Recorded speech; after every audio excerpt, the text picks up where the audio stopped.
नमस्कार, news state देख रहे हैं आप। मैं हूं आपके साथ अंजीत और वक्त हो गया सबसे बड़ा मुद्दा का। शामली में समाजवादी पार्टी के विधायक बनाम पुलिस अधिकारियों का मामला अब सियासी घमासान में बदलता हुआ दिखाई दे रहा है। समाजवादी पार्टी के साथ साथ कांग्रेस भी प्रदेश में जनप्रतिनिधियों के खिलाफ पुलिस और प्रशासन के रवैये पर सवाल उठा रही है। इससे पहले कई बीजेपी विधायक भी ऐसे ही आरोप लगा चुके हैं। तो क्या वाकई यूपी में वर्दी विधायकों की बात नहीं सुनती या फिर विधायक जनता की बात करते करते दबंगों की तरह बर्ताव करने लगते हैं? सबसे बड़ा मुद्दा में हम चर्चा आज इसी बात पर करेंगे, क्योंकि पिछले काफी दिनों से ये बात सामने आ रही है। विपक्ष तो ये आरोप लगा ही रहा था, सत्ता पक्ष के भी कई विधायकों ने कहा कि उत्तर प्रदेश में पुलिस सुनती ही नहीं है, अपनी मनमानी करती है। और अब विपक्ष के विधायक ने इसको लेकर के बवाल खड़ा कर दिया। क्या कुछ कहा जिस पर बवाल शुरू हो गया है, दिखाएंगे आपको। एक रिपोर्ट देखिए, आज दिन भर क्या चलता रहा, फिर चर्चा को आगे बढ़ाएंगे। और इतनी हिम्मत है पुलिस की एकड़ी बंद कर दो देनी, खुले मैदान में आओ, मैं भी और तुम भी, फिर बताओगे हम क्या है क्या नहीं ना। मैं शिकायत करूंगा ना तुम करना, पता लग जाएगा तुम्हें। पुलिस अधिकारी को खुली चुनौती दे रहे ये जनाब है समाजवादी पार्टी के विधायक नाहिद हसन।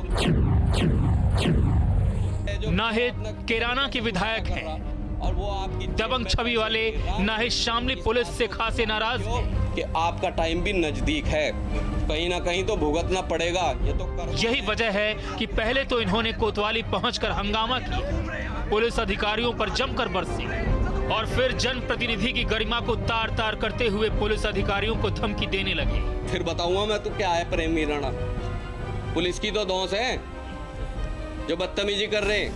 दरअसल नाहिद हसन 29 अक्टूबर को एक मामले में पैरवी के लिए कोतवाली पहुंचे थे। आरोप लगाया कि पुलिस पीड़ितों को ही परेशान कर रही है, शिकायतकर्ताओं को ही जेल में बंद कर दिया गया है। इस दौरान विधायक ने पुलिस वालों पर रिश्वतखोरी के भी आरोप लगाए। अपनी दरखास्त मेरी बात सुनो एक मिनट। मैं बात नहीं सुनता तुम। नहीं बात नहीं सुनता। गलती तुम कर रहे हो तो पीड़ित आदमी सुनो, तुम पीड़ित आदमी को यहाँ बिठा लो, दो दिन जा फिर लगाते हो। अरे पीड़ित आदमी से काय का पैसे लेते हो तुम? 2 दिन से ये लोग घूम रहे हैं, 2 दिन से ये घूम रहे हैं, इनसे तुम पैसे मांग रहे हैं, इनकी रिपोर्ट नहीं दर्ज कर रहे। इन्होंने धमकाओ जो है। और इस बीच उनकी कोतवाली प्रभारी से झड़प भी हो गई। नौकरी कर रहे तुम भी जो है, तानाशाही नहीं कर सकते, शिकायत हम भी करने जाने, ठीक है। इसी के बाद पुलिस ने विधायक नाहिद हसन के खिलाफ सरकारी काम में बाधा डालने और कोरोना गाइडलाइन के उल्लंघन के आरोप में FIR दर्ज कर दी। क्षेत्रीय विधायक माननीय नाहिद हसन अपने 30-40 समर्थकों के साथ थाने पर आए और उन्होंने उनकी शिकायत को लेकर के जो उपस्थित पुलिसकर्मी थे, इंस्पेक्टर, प्रभारी, इन सब से अनाप शनाप आरोप लगाते हुए उस पर शोर शराबा किया तथा वहां पर जो सरकारी कार्य में बाधा उत्पन्न की तथा उन्होंने कोविड के प्रोटोकॉल का उल्लंघन किया, जिसको लेकर के थाने पर मुकदमा पंजीकृत किया गया है और अग्रिम कार्रवाई की जा रही है। इस FIR से नाहिद भड़क उठे, पुलिस के खिलाफ मोर्चा खोल दिया। अब ये सिर के ऊपर से निकल गया पानी। फर्जी एनकाउंटर से लेकर रिश्वत लेने तक के आरोप लगाए और 2 अक्टूबर को आंदोलन का भी ऐलान किया। अपनी लड़ाई आपको 2 तारीख में लड़नी है, मैं आगे आगे रहूंगा, तुम तो बस साथ साथ पीछे पीछे रहो, आगे मैं देखूंगा कैसे नहीं होगा जो है इंसाफ। इसी दौरान उन्होंने पुलिस इंस्पेक्टर को वर्दी उतार कर सामना करने की चुनौती दे डाली। और इतनी हिम्मत है पुलिस की एकड़ी बंद कर दो देनी, खुले मैदान में आओ, मैं भी और तुम भी, फिर बताओगे हम क्या है क्या नहीं ना। मैं शिकायत करूंगा ना तुम करना, पता लग जाएगा तुम्हें। जनता के लिए आंदोलन करना, उनके इंसाफ के लिए लड़ना तो एक जनप्रतिनिधि का फर्ज है, लेकिन क्या नाहिद का पुलिस वालों को इस तरह से चुनौती देना सही ठहराया जा सकता है? पीड़ित आदमी सुनो, तुम पीड़ित आदमी को यहाँ बिठा लो, 2 दिन जा फिर लगाते हो। नाहिद हसन के बहाने बीजेपी ने समाजवादी पार्टी के खिलाफ मोर्चा खोल दिया है। समाजवादी पार्टी के अंदर क्या बात है कि जो भी उसके विधायक आते हैं वो अपराध से क्यों जुड़ जाते हैं? नाहिद हसन इसके पहले भी धोखाधड़ी के आरोप में जेल जा चुके हैं, इसके पहले भी सरकारी कर्मचारियों को पीटने के आरोप में जेल जा चुके हैं, मुकदमे कायम हुए हैं। हालांकि समाजवादी पार्टी और कांग्रेस ने सरकार पर जनप्रतिनिधियों के साथ बदसलूकी और आवाज उठाने पर मुकदमे दर्ज किए जाने का आरोप लगाया। जनप्रतिनिधि जनता की समस्या लेके जब थाने जाते हैं तो वहां का थानेदार जनप्रतिनिधियों के साथ में बदतमीजी करता है। कमाल है, ये पुलिस का रवैया है। ये कोई समाजवादी पार्टी विधायक के साथ नहीं, ये अपने विधायकों के साथ भी ऐसा कर चुके हैं। लगातार आपने कई वीडियो देखे होंगे कि भारतीय जनता पार्टी विधायकों के साथ भी इनके पुलिस अधिकारी बदतमीजी कर चुके हैं। ये है उत्तर प्रदेश की पुलिस का रवैया कि जनता की समस्या का समाधान न करके अपना रोब दिखाना चाहते हैं। विपक्ष कोई भी आवाज उठाता है, भारतीय जनता पार्टी सरकार और उनके आला अधिकारी मुकदमा लिख देते हैं। ये कैसी नई पर पार्टी योगी सरकार डाल रही है। हालांकि ऐसा नहीं है कि सरकारी अधिकारियों और पुलिस से झड़प के इल्जाम सिर्फ समाजवादी पार्टी के विधायकों पर लगे हैं। बीजेपी विधायकों के भी कई मामले चर्चा में रहे हैं। इतना ही नहीं, पुलिस पर भी जनप्रतिनिधियों के साथ सही बर्ताव की मांग का मुद्दा विधानसभा तक उठ चुका है। Team news state. और वर्दी वर्सेस विधायक, इसी से जुड़ा हुआ आज का हमारा सवाल भी एक एक करके सवाल आपके सामने रखते हैं। नाहिद हसन के धमकी भरे बोल को कैसे सही ठहराया जा सकता है? क्या नाहिद पर जनता की आवाज उठाने की वजह से मुकदमा दर्ज किया गया? क्या यूपी में पुलिस अधिकारी जनप्रतिनिधियों से सही बर्ताव नहीं करते? यूपी में खाकी और खादी के बीच बढ़ते तनाव की वजह क्या है?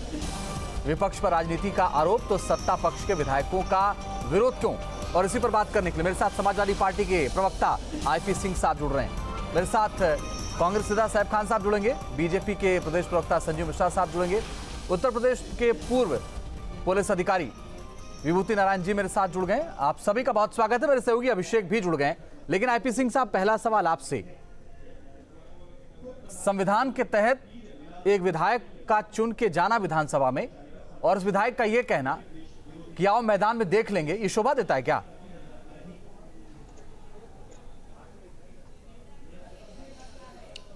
उत्तर प्रदेश की जो पुलिस है वो आत्मनिर्भर हो गई है। ये आत्मनिर्भर पुलिस बनाने का काम उत्तर प्रदेश के मुख्यमंत्री योगी आदित्यनाथ जी ने किया है। कब गाड़ी पलट जाती है पूरे देश ने देखा है। उत्तर प्रदेश के अंदर, लखनऊ के अंदर पंडित कमलेश तिवारी की आतंकवादी निर्मम हत्या कर देते हैं। यूपी पुलिस उन्हें नहीं गिरफ्तार कर पाती और चैलेंज देकर वो गुजरात तक पहुंच जाते। एटीएस गुजरात उन्हें गिरफ्तार करती है।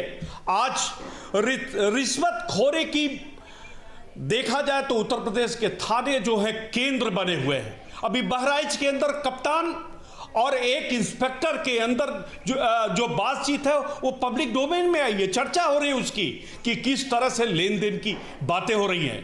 आपको मालूम होगा कि बनारस चंदौली के अंदर एक महीने का 35 लाख रुपए का थाने का जो बंटवारा था वो पब्लिक डोमेन में आया था। जनप्रतिनिधि जब समस्याएं उसके क्षेत्र की होती हैं तो जो सम्मानित जनप्रतिनिधि हैं, विधायक हैं, वो थाने जाते हैं, वो बड़े अफसरों से मिलते हैं, वो शिकायत करते हैं। लेकिन थाना अध्यक्ष और पूरे थाना चूंकि रिश्वत खाता है इसलिए उनकी सुनवाई नहीं होती है। सिर्फ समाजवादी पार्टी के विधायक का मामला नहीं है। भारतीय जनता पार्टी के 1 दर्जन से ज्यादा विधायक, इवन सुरेंद्र सिंह आपने जवाब ही नहीं दिया, जो बलिया के विधायक है, थाने पर धरना देते हैं। मैं मानता हूं सर आपकी बात, वो सारी खबरें होती है, लेकिन मैंने आपसे पूछा कि क्या एक विधायक को इस तरह से चुनौती देना अच्छा लगता है? अगर कुछ कहा है तो निश्चित रूप से सच बात कही है और कहीं न कहीं योगी जी को आईना दिखाने का काम किया है कि अगर आपकी पुलिस, हमारे जिला अध्यक्ष प्रतापगढ़ के हैं, एक रत्ती भर का उनके ऊपर आरोप नहीं था। पुलिस ने उन्हें गिरफ्तार किया और थाने ले गई और उसके बाद जेल भेज दिया। आज 7 विधानसभा क्षेत्रों में उपचुनाव हो रहा है। हमारे कार्यकर्ताओं को, हमारे नेताओं को पुलिस आईपी सिंह साहब भाषण ही देते रहेंगे या हमारे सवाल का जवाब भी देंगे? मैं पूछ रहा हूं कि क्या नाहिद हसन ने इस तरह से चुनौती दी, वो अच्छा किया? एक चुने हुए विधायक को अच्छा देता आईपी सिंह साहब? क्या एक विधायक की इज्जत नीलाम करना क्या थाने को इज्जत देता है? बिल्कुल नहीं देता, बिल्कुल नहीं देता। कि इन परिस्थितियों में सर बिल्कुल नहीं देता, बिल्कुल नहीं देता। किस तरह से पुलिस अब आप परिस्थितियां देखने लगे, अब आप परिस्थितियां देखने लगे, अब आप परिस्थितियां देख रहे हैं सर। के ऊपर 5 पुलिस के लोग पिटाई करते हैं, फट्टे से नाबालिग बच्चों को पिटाई आईपी सिंह साहब, थाने के अंदर। आईपी सिंह साहब, कानून का राज आईपी सिंह साहब, समाप्त हो गया है। आईपी सिंह साहब, मैं एक बात समझना चाहता हूं आपसे, आप सारी बातें कर रहे हैं। देखिए आईपी सिंह साहब, आप आईपी सिंह साहब सुनिए तो सही, आईपी सिंह साहब सुन तो लीजिए, आईपी सिंह साहब सुन तो लीजिए, आईपी सिंह साहब सुन तो लीजिए। पुलिस अगर गलत कर रही है, वो गलत है, आपकी नजर में भी गलत है तो मेरी नजर में भी गलत है अगर वो गलत है। नाहिद हसन ने जो चुनौती दी पुलिस को कि मैदान में आ जाओ देख लेंगे, क्या ये विधायक को शोभा देता है? इस सवाल का जवाब है आपके पास या नहीं है? ये मैं भी चुनौती देता हूं कि अगर मां का दूध पिया कोई पुलिस वाला तो वर्दी उतार कर और जो सिंबल पहने हुए उतार कर आकर 2-2 हाथ कर ले। कौन सा आईपीसी सीआरपीसी में ये बात कही गई कि आप लाठियां मारेंगे? कौन सी आईपीसी सीआरपीसी आपको अधिकार देती है कि आप गाली देंगे? आप अभी मैं कह रहा हूं ना, कप्तान के खिलाफ क्या कार्रवाई किया बहराइच में? वो अपने नहीं है जवाब। ओके आईपी सिंह साहब, आपके पास जवाब नहीं, मैं दोबारा आ जाऊंगा सर, मैं दोबारा आ जाऊंगा। आप लोग सिर्फ चैलेंज ही करते रहिए, आप चुनौती देते रहिए सर, आप चुनौती देते रहिए, कोई बात नहीं सर। अधिकार दे दिया। विभूति नारायण जी, मैं एक सवाल आपसे समझना चाहता हूं, खादी और खाकी के बीच बढ़ते तनाव की वजह क्या समझते हैं सर? आप बहुत करीब से आपने देखा है पुलिस महकमे को, बोलिए सर। देखिए, ये कोई नई बात नहीं है, पिछली सरकारों में भी होता था, इस सरकार में भी हो रहा है। एक साधारण सी बात है कि एक विधायक का या जनप्रतिनिधि का ये संवैधानिक अधिकार है कि वो जनता की शिकायतें लेके थाने में जाए। सिर्फ अधिकार नहीं, उसका कर्तव्य है। लेकिन ये उससे भी अपेक्षा की जाती है कि वो सभ्य तरीके से बात करे, वो कानून के दायरे में रह के बात करे, वो किसी पुलिस अधिकारी को धमकी ना दे। तो यहाँ तो जो विधायक जी की भाषा सुनाई दे रही है, मुझे नहीं लगता कि कोई सभ्य सबको पता है हम कितना दूध के धुले हैं।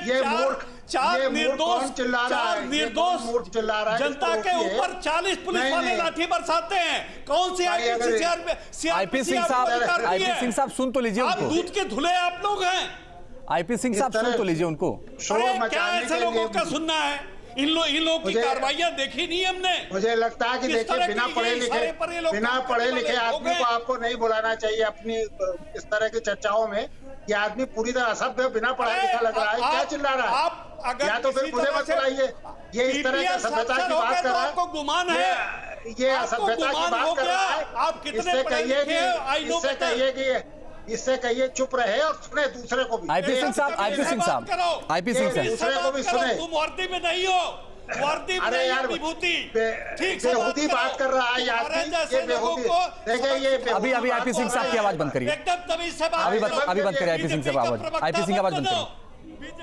ओके, विभूति नारायण जी बोलिए, विभूति नारायण जी आप बोलिए, बात कीजिए। मैं कह रहा हूँ, देखिए जनप्रतिनिधियों का ये संवैधानिक सिर्फ अधिकार नहीं, कर्तव्य भी है कि ये जनता की शिकायतें लेकर के थानों में जाएं, दूसरे सरकारी दफ्तरों में जाएं। लेकिन इनसे ये भी तो अपेक्षा की जाती है कि किसी सरकारी कर्मचारी के साथ इस तरह की, ये तो किसी गुंडे की भाषा है ना, कह रहा है कि तुम आओ और हम निपट लेते हैं।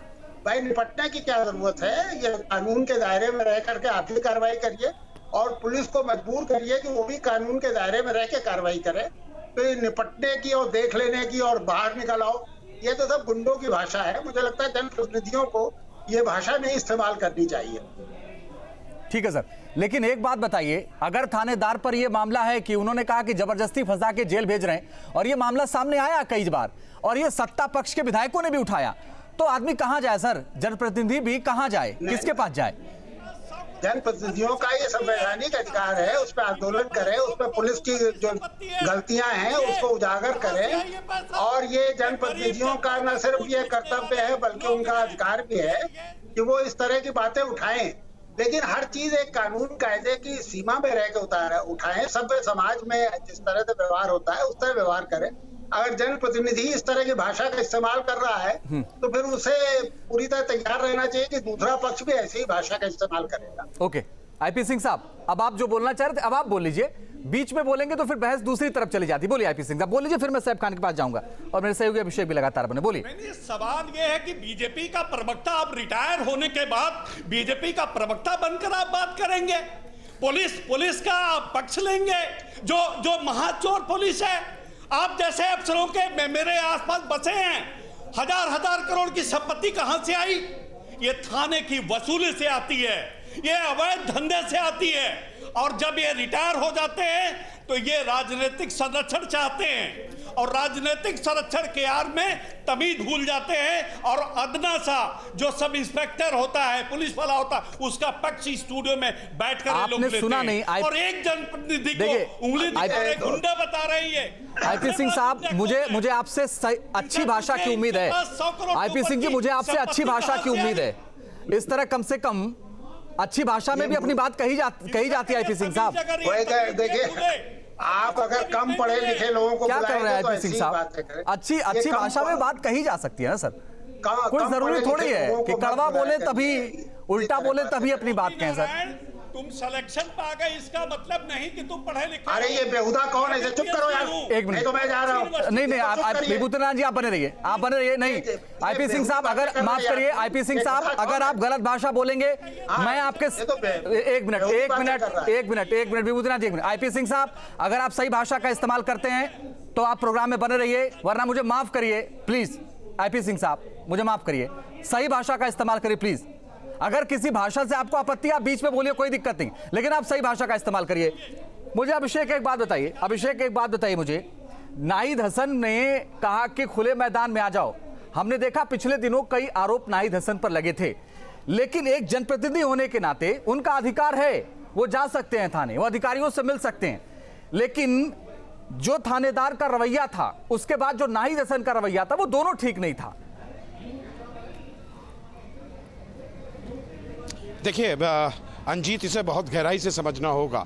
विभूति नारायण जी बहुत ईमानदार अधिकारी रहे, हमारे आईजी रहे हैं मेरठ में, मैं क्राइम देखता था, जानता हूँ। तो कोई भी कुछ कहे, विभूति नारायण जी को फर्क नहीं पड़ना चाहिए उससे, मैं ये समझता हूँ। लेकिन इतनी बात जरूर है कि नाहिद हसन क्या करते हैं। नाहिद हसन को राजनीति करनी है, और वो परिवार आक्रामक राजनीति के लिए जाना जाता है। उनके पिता मुनव्वर हसन, वो सारे सदनों के मेंबर रहे सबसे कम उम्र में। 25 साल से मैं इस परिवार को राजनीति करते देख रहा हूँ। इस एरिया में भीड़ इनके पीछे बहुत रहती है। नाहिद हसन के पीछे कम होगी। उनके पिता मुनव्वर हसन बहुत वजनदार नेता हुआ करते थे। ना तो वो मुख्यमंत्री मायावती से कभी घबराए, ना ही मुलायम सिंह से। अगर अपना काम कराना है तो हाथ पकड़ के काम करा लिया। वो इस तरीके की राजनीति करते थे। और मुनव्वर के पिता जो सरदार हसन, जो सांसद रहे, वो भी इसी राजनीति के लिए जाने जाते हैं। जब विपक्ष में होता है नेता और विधायक होता है, और वो थाने की तरफ जाता है जहां पब्लिक उससे अपेक्षा करती है कि उसके साथ गलत हो रहा है, और उसकी आवाज़ जब पुलिस नहीं सुनती। यहां मैं थोड़ा सा करेक्ट करूंगा विभूति नारायण जी को कि इंस्पेक्टर का काम है या एसओ का काम है दोनों पक्ष को संभाले। एक मैनेजरियल पोस्ट होती है, एक एसओ की पोस्ट होती है, एक मैनेजरियल पोस्ट होती है। उसे विपक्ष को भी उतना ही सम्मान देना है और पक्ष को भी उतना ही सम्मान दे रहा है। ये प्रोटोकॉल भी कहता है एक विधायक का हो। जब भी विधायक कोई गुस्से में आता है, अमूमन विधायक बहुत तमीज में बात करते हैं, लेकिन अपनी पब्लिक को भी संतुष्ट करना था। और ये चुनाव नजदीक आते आते आप ऐसी भाषा का प्रयोग देखेंगे। और जो हमारे एरिया की पब्लिक है ना, मैं सवाल नहीं उठा रहा हूं, लेकिन उन्हें आक्रामक राजनीति पसंद है। अगर विधायक ऐसे नहीं बोलते तो शायद कल उनको वोट नहीं देती पब्लिक। यार हमने क्यों चुना है, ये होता है यहाँ इस एरिया में, हमने क्यों चुना है। विधायक एसओ से डर के आ गया। अगर विधायक ने ये कह दिया ना, आजा खुले मैदान में हम देख लेंगे, तो अब गलियों में यही चर्चा होगी, क्या विधायक है भाई, अरे मजा आ गया साला, इंसाफ मिले ना मिले। ऐसी भाषा, मैंने जो शब्द इस्तेमाल किया वो ये समझाने के लिए किया कि ये शब्द बोलते हैं और यहाँ यही राजनीति चलती रही है। और चाहे वो बीजेपी रही हो, चाहे वो समाजवादी पार्टी, बसपा के लोग इसी भाषा का प्रयोग करते हैं और इसी से पब्लिक प्रसन्न होती है। उन्हें ये नहीं ले देना कि उनका विधायक कितना पढ़ा लिखा है, उसके साथ गलत हो रहा है, अन्याय हो रहा है। नाहिद हसन ने ज़रूरत के हिसाब से चौका मारा है और पब्लिक में उनके नंबर बढ़ गए हैं। उन्हें सिर्फ इससे मतलब है, ये तो ना तो वो वर्दी उतार के इंस्पेक्टर मैदान में आने जा रहे हैं, ना ही नाहिद हसन कुश्ती लड़ने आ रहे हैं। उनकी पर्सनैलिटी भी ऐसी नहीं है कि वो पहलवान अखाड़े के वहाँ से रहे होंगे, पतले दुबले हैं नाहिद हसन। तो उन्होंने वक्त की ज़रूरत के हिसाब से ये बोला है। और 1 साल है, 1 साल के अंदर अंदर आप ऐसी घटनाएं, क्योंकि चुनाव में 1 साल है, ऐसी घटनाएं लगातार देखेंगे आप। अपनी पब्लिक को शांत करने के लिए नेता ऐसे ही करेंगे। सैफ खान साहब बोलिए, सैफ खान साहब बोलिए, क्या हो रहा है ये? देखिए मुझे बड़ा आश्चर्य होता है अभी जो है कि देखिए बात यह है कि अगर एक विधायक का राइट है कि वो जाके एक पुलिस वाले से बात कर सके और जो है फिर उस पर डंडे और लाठी भी खाए, ये दोनों चाहे पुलिस की तरफ से भी गलत किया गया है और नाहिद हसन की तरफ से भी जो गलत जो है अल्फाज इस्तेमाल किए गए पुलिस के खिलाफ। मगर मैं ये जानना चाहता हूं अभी भारतीय जनता पार्टी के कि आजकल पुलिस जो है वो ऐसा ही रवैया क्यों बदल रही है। आपने राहुल गांधी जी को देखा होगा कि धक्का मार के जो है वो कर दिया जाता है, प्रियंका गांधी जी को जो है कॉलर से पकड़ा जाता है ना, और कार्यकर्ताओं पे लाठी और डंडे मार मार के उनकी जो हालत की जाती है, मतलब जो है वो हमने लगातार चैनलों पे देखा है। बल्कि कपिल मिश्रा के सामने जो है, जिनके दिल्ली में केंद्र की सरकार है और पुलिस प्रशासन जो उन्हीं के अंडर है, तो डीआईजी भी चुपचाप जो है कपिल मिश्रा से सुनते हैं। जब उत्तर प्रदेश में सरकार है योगी जी की, तो वो जो है कुलदीप सिंह सेंगर को भी जो है, एक रेपिस्ट को भी जो है बड़े बड़े पुलिस के आला अधिकारी जो है आप और जनाब से बात करते हैं। तो सच्चाई वाली बात यह है कि उत्तर प्रदेश में जो है ये पुलिस प्रशासन जो इस वक्त लगाम जो है, जाहिर सी बात है क्राइम पे तो लगा नहीं पा रहे, तो कहीं ना कहीं जो है गवर्नमेंट की तरफ से इनको जो है भारतीय जनता पार्टी से जो है पूरी समीक्षा, पूरी जो है सपोर्ट मिली हुई है कि जो भी आए या ऑपोजिशन से आए उसके ऊपर अत्याचार करना जो है वो आपका आवश्यक है। मगर मैं नाहिद हसन के भी स्टेटमेंट्स को जो है मैं आलोचना करता हूं, मगर आजकल ये ट्रेंड है मुंबई में भी, अगर भोपाल में जो है और ये सवाल है कि भाई विपक्ष का तो आरोप लगता रहा, विपक्ष तो आरोप पहले से लगाता रहा है, अब तो तस्वीर भी सामने आ गई, सत्ता पक्ष के भी नहीं सुनते। भाई किसी को तो सुन लीजिए। देखिए को भी देखना पड़ेगा, मैं किसी पॉलिटिकल पार्टी की बात नहीं करता हूं, ये तो खैर उस पार्टी के थे जो गुंडे और अपराधियों की पार्टी है, वो क्या करेंगे, किस तरीके से बात कर रहे हैं। और मुझे इस बात का भी दुख है कि किस तरीके से न्यूज स्टेट जैसे बड़े चैनल पे अगर ये कहा जाए कि वहां की जनता ये इसी ट्रेंड को मानती है। एडीआर की रिपोर्ट देखिए, इस साल कांग्रेस एडीआर की रिपोर्ट देखिए, बताइए ना, भारतीय जनता पार्टी के उत्तर प्रदेश में 114 क्रिमिनल्स बैठे हैं, 20,000 केसेस हटा रहे हैं, योगी जी पे 15 से 17 केसेस रजिस्टर है, पार्लियामेंट में 70% है भारतीय जनता पार्टी के जो क्रिमिनल्स हैं, 44 कैबिनेट मिनिस्टर्स में से 13 लोग ऐसे हैं जिन्होंने संगीन अपराध रजिस्टर है, उनके रेप है, एक्सटॉर्शन है, मर्डर है। तो आप कौन से क्रिमिनल्स की बात कर रहे हैं जिनके देश, हमारे देश के होम मिनिस्टर 3 महीने जेल में जो है मर्डर केस में जेल में नहीं। आईपी सिंह जी, संजू मिश्रा साहब कह रहे हैं भाषा गलत थी विधायक की। आईपी सिंह जी कह रहे हैं संजू मिश्रा भाषा गलत थी 114 विधायक की। बोलिए अब आप बताइए। 30 साल कांग्रेस बिहार, अब इसमें क्या बताओगे? देखिए, आपने इससे पहले पुलिस का रवैया, इनकी बात इनको ही समझ में आई होगी। बहरहाल जब मैं इनसे ग्राउंड लेवल पे की बेटी के साथ या नेशनल क्राइम रिकॉर्ड और 14 मैं पुलिस का प्रवक्ता नहीं हूं। आज उत्तर प्रदेश के हालात आप देख, चलिए सर, समय खत्म करने की मैं 15 सेकंड में आपसे एक बात समझना चाहता हूँ, ये चुनाव तक ही है या निरंतर चलता रहेगा? अभी सबकी आवाज बंद कर। दुर्भाग्य है कि देखिए इस तरह की एक संस्कृति बन गई है, और सिर्फ इसी सरकार में नहीं, पिछली सरकारों में भी ये होता रहा। विधायक खासतौर से सत्ता पक्ष का हो तब तो और ज्यादा अभद्रता करता है, विपक्ष का भी हो तो उसके लिए जैसे बहुत अच्छा कहा गया कि उसका स्कोर बढ़ता है, अगर इस तरह की बातें करता है तो पॉइंट बढ़ता है। तो मुझे लगता है कि विधायकों को भी अपने वो संयम रखना चाहिए और पुलिस कर्मियों को तो निश्चित रूप से रखना चाहिए। चलिए, ये विधायक बहुत बहुत शुक्रिया आप सभी का, बहुत बहुत शुक्रिया हमारे साथ जुड़ने के लिए, चर्चा में शामिल होने के लिए। और इसी के साथ सबसे बड़ा मुद्दा में अभी के लिए इतना ही, रुक रहे कुछ ही पलों के लिए, आगे भी जारी है खबरों का सिलसिला।